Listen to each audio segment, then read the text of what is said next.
Hello friends, welcome to my channel MKJP homes. இன்றைக்கி நம்ம சேனலில் பார்க்க போகிற வீடியோட டாபிக் என்ன அப்படின்னு பார்த்தீங்கன்னா, ஃபாலிகுலர் ஸ்டடினா என்ன, அதில் என்னென்னலாம் பண்ணுவாங்க, ஃபாலிகுலர் ஸ்டடி பண்ணுறவங்களுக்கு வந்து மொத்தம் எத்தனை ஸ்கேன் வந்து எடுப்பாங்க, எவ்வளவு அமௌண்ட் வந்து செலவாகும், இந்த ஃபாலிகுலர் ஸ்டடி வந்து பண்ணுறதுனால என்ன யூசேஜ், அப்புறம் வந்து நானும் ஃபாலிகுலர் ஸ்டடி பண்ணேன், என்னோட எக்ஸ்பீரியன்ஸ் எல்லாத்தையுமே நான் இந்த வீடியோவில் வந்து ஷேர் பண்ணுறேன்.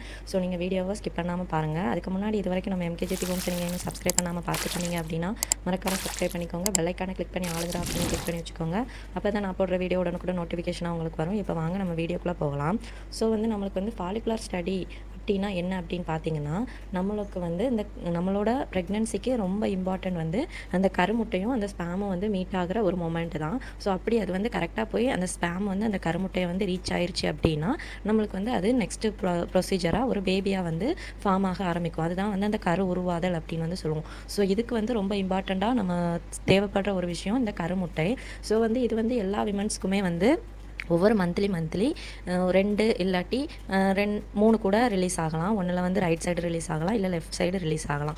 ஒரு சில பேருக்கு வந்து அவங்களுக்கு பீரியட்ஸ் வந்து டிலே ஆகும், இர்ரெகுலர் பீரியட்ஸாக இருக்கும், இல்லை பிசிஓடி இருக்கும். ஸோ அந்த மாதிரி இருக்கிறவங்களுக்கும் சரி, நார்மல் பீரியட்ஸ் இருக்கிறவங்களுக்குமே சரி, அந்த கருமுட்டை வந்து வளர்ச்சி வந்து சரியாக இல்லாட்டி கூட நம்மளுக்கு வந்து ப்ரெக்னென்சி வந்து டிலே ஆகிட்டே போகும். ஸோ இதெல்லாம் வந்து கண்டுபிடிக்கிறதுக்கான ஒரு விஷயம் தான் இந்த ஃபாலிகுலர் ஸ்டடி. ஸோ இதில் என்ன பண்ணுவாங்க அப்படின்னு கேட்டிங்கன்னா, நம்மளோட வயிற்றில் வந்து மேலே வந்து அந்த ஜெல் மாதிரி தடவி நம்மளுக்கு நார்மலாக ஸ்கேன் பார்க்குறது மாதிரி பார்ப்பாங்க. ஸோ வந்து வயிற்றுக்கு மேலே இல்லை, நம்மளுக்கு வந்து வெஜினா வழியாக, நான் மாற்றி சொல்லிட்டேன், வெஜினா வழியாக வந்து நம்மளுக்கு வந்து ஸ்கேன் பார்ப்பாங்க.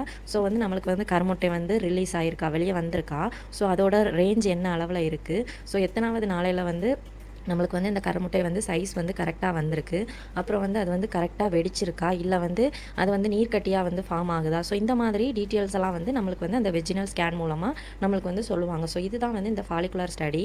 ஸோ ஃபாலிகுலர் ஸ்டடியை வந்து நம்மளுக்கு வந்து இப்போ நீங்கள் பண்ண போகிறீங்க, உங்களுக்கு வந்து ரொம்ப நாளாக பேபியே இல்லை, உங்களுக்கு வந்து அந்த பீரியட்ஸ் டிலே ஆகிட்டே இருக்குது, உங்களுக்கு வந்து எந்த டீட்டெயிலுமே ஒழுங்காக தெரியல, நீங்கள் ஹாஸ்பிட்டல் போகிறீங்க, உங்களுக்கு வந்து ஃபாலிகுலர் ஸ்டடி வந்து உங்கள் டாக்டர் வந்து சஜஸ்ட் பண்ணியிருக்காங்க அப்படின்னா, எத்தனாவது நாளையிலேருந்து பார்க்க சொல்லுவாங்க அப்படின்னா, உங்களுக்கு வந்து பீரியட்ஸ் வந்து முடிஞ்சு ஒரு 2வது நாளையில் உங்களுக்கு வந்து டேப்லெட் கொடுப்பாங்க, அந்த கருமுட்டை வந்து நல்லா க்ரோத் ஆகிறதுக்கான டேப்லெட்டு. ஸோ வந்து அந்த டேப்லெட்டை வந்து இத்தனை நாளைக்கு நீங்கள் சாப்பிட்ணுன்னு சொல்லிட்டு, அவங்க எத்தனை டேஸ்க்கு சாப்பிட்ணுன்னு சொல்லிட்டு டோசேஜ் கொடுக்குறாங்களோ அதை வந்து நீங்கள் மறக்காமல் எடுத்துக்கோங்க. ஸோ அதுக்கப்புறமா கரெக்டாக 11வது நாளையில் இருந்து நம்மளுக்கு வந்து இந்த ஃபாலிகுலர் ஸ்டடி வந்து பண்ண சொல்லுவாங்க. அது வந்து 1 டே விட்டு கூட இருக்கலாம், இல்லை 2 டேஸ் கூட விட்டு எடுக்க சொல்லுவாங்க. ஸோ இதுதான் வந்து அதில் உள்ள ப்ரொசீஜர். ஸோ வந்து அந்த 11வது நாளையிலேருந்து நம்மளுக்கு வந்து எக் வந்து எவ்வளோ சைஸில் இருக்குது அப்படின்னு சொல்லிட்டு பார்ப்பாங்க. ஸோ இந்த எக்கோட ரேஞ்ச் வந்து எவ்வளோ இருக்கணும் அப்படின்னு பார்த்தீங்கன்னா, மேக்ஸிமம் வந்து மினிமம் வந்து 17 எம்எம்லேருந்து மேக்ஸிமம் வந்து 22 எம்எம் வரைக்கும் அதோட லாஸ்ட் ரேஞ்சு. ஸோ அந்த ரேஞ்சில் இருக்கும்போது நம்மளுக்கு வந்து அது கரெக்டாக ரெப்சர் ஆயிடுச்சு அப்படின்னா நம்மளுக்கு வந்து நெக்ஸ்ட் ப்ரொசீஜர் பண்ணுவாங்க. ஸோ வந்து இதை சென்டிமீட்டரில் பார்த்தோம் அப்படின்னா கரெக்டாக வந்து 1.7 இல்லைனா 1.8லேருந்து 2 சென்டிமீட்டர் 2.2 சென்டிமீட்டர் வரைக்கும் இதோட வந்து சென்டிமீட்டர் ரேஞ்சு. ஸோ இதில் வந்து கரெக்டாகிடுச்சு அப்படின்னா நம்மளுக்கு வந்து நெக்ஸ்ட்டாக என்ன பார்ப்பாங்க அப்படின்னா, அந்த எக்கு வந்து கரெக்டான சைஸில் வந்திருக்கு, அது வந்து வெடிச்சாதான் வந்து அந்த ஸ்பேம் வந்து அதில் போய் மீட் ஆகும்போது அது வந்து ஒரு கருவாக உருவாகும். ஸோ அது வெடிச்சிருக்கா, இல்லை வந்து அந்த நீர்க்கட்டி மாதிரி ஃபார்ம் ஆகிருக்கா, ஸோ இதெல்லாம் வந்து லாஸ்ட்டாக உள்ள ஸ்கேனில் பார்ப்பாங்க. ஸோ இதுதான் அந்த ப்ரொசீஜர். இதில் வந்து மொத்தம் எத்தனை ஸ்கேன் பார்ப்பாங்கன்னா, 3 ஸ்கேன் வந்து கண்டிப்பாக பார்ப்பாங்க. 4வது ஸ்கேன்லாம் ரொம்ப ரேர் கேஸ் தான். சில பேருக்கு வந்து அந்த எக் வந்து க்ரோத்தே ஆகியிருக்காது. ஸோ அந்த மாதிரி இருக்கிறவங்களுக்கு வந்து மேக்ஸிமம் 4 ஸ்கேன் வரைக்கும் பார்ப்பாங்க. அதுக்கப்புறமா வந்து அதோட சைஸ் வந்து சிலது பெருசாகாமலே போகலாம், இல்லாட்டி வந்து அது வந்து நீர்க்கட்டியாக ரொம்ப பெருசாக ஃபார்ம் ஆகி நீர்க்கட்டி ஆகிரும். ஸோ அது எந்த யூசேஜுமே கிடையாது. ஸோ உங்களுக்கு கரெக்டாக அந்த எக் வந்து ரிலீஸ் ஆகி அது வெடிச்சிருந்துச்சு அப்படின்னா உங்களுக்கு வந்து உங்களை வந்து அந்த டேஸில் வந்து கரெக்டாக சேர்ந்துருக்க சொல்லுவாங்க. அதுக்கான டேப்லெட்ஸும் தருவாங்க. அந்த எக்கு வந்து ஒரு வேளை அந்த ஸ்பேம் கூட மீட் ஆகிருச்சு அப்படின்னா நெக்ஸ்ட்டு நம்மளுக்கு வந்து அந்த எக்கு க்ரோத் ஆகிறதுக்கு வந்து ப்ரொஜெஸ்ட்ரான் ஹார்மோன் டேப்லெட் வந்து தருவாங்க. அவங்க வந்து இத்தனை நாள் தான் சேர்ந்துருக்கணும்னு சொல்லுவாங்க. அதுபடி நீங்கள் வந்து கேட்டுக்கோங்க. ஸோ இதுதான் வந்து இதில் உள்ள ப்ரொசீஜர். இது வந்து நம்ம எக்கு கரெக்டாக க்ரோத் ஆகுதா இல்லையான்னு தெரிஞ்சுக்கிறதுக்காக பார்க்கக்கூடிய ஒரு ஸ்கேன் தான் இந்த ஃபாலிகுலர் ஸ்டடி. ஸோ இது வந்து எவ்வளோ செலவாகும் அப்படின்னு பார்த்தீங்கன்னா, ஒவ்வொரு ஊர்லேயும் வந்து டிஃப்ரெண்ட்டாக வந்து வேல்யூஸ் இருக்குது. ஸோ வந்து நிறைய பேர்ட்ட கேட்ட அளவில் வந்து அவங்க சொன்னது வந்து ஒரு ஸ்கேனுக்கு வந்து 500 ஆகுது. மொத்தமாக 3 ஸ்கேன் பார்க்கும்போது 1500, அதே மாதிரி இன்ஜெக்ஷனுக்கு 1000 ருபீஸ், இப்படி மொத்தமாக ஒரு 2500 ஆகுது அப்படின்னு வந்து சொல்கிறாங்க. ஸோ வந்து நானும் வந்து இந்த ஃபாலிகுலர் ஸ்டடி பண்ணியிருக்கேன்.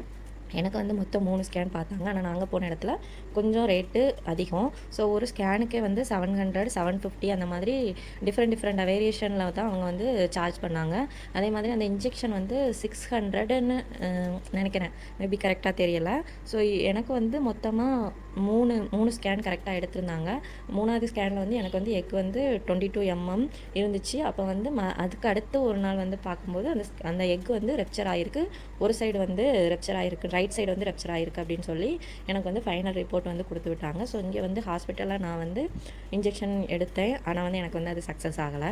ஸோ வந்து நானும் எல்லாமே ஐயுஐ பண்ணியிருக்கேன், ஃபாலிகுலர் ஸ்டடி பண்ணியிருக்கேன். ஸோ எதுவுமே எனக்கு வந்து சக்ஸஸ் ஆகலை. ஸோ வந்து கொஞ்சம் பேட் தான். ஆனால் வந்து நான் லாஸ்ட்டாக வந்து நார்மலாக வந்து எல்லா டெஸ்ட் எடுத்து நேச்சுரலாக தான் ப்ரெக்னென்சி எனக்கு வந்து கன்ஃபார்ம் ஆச்சு.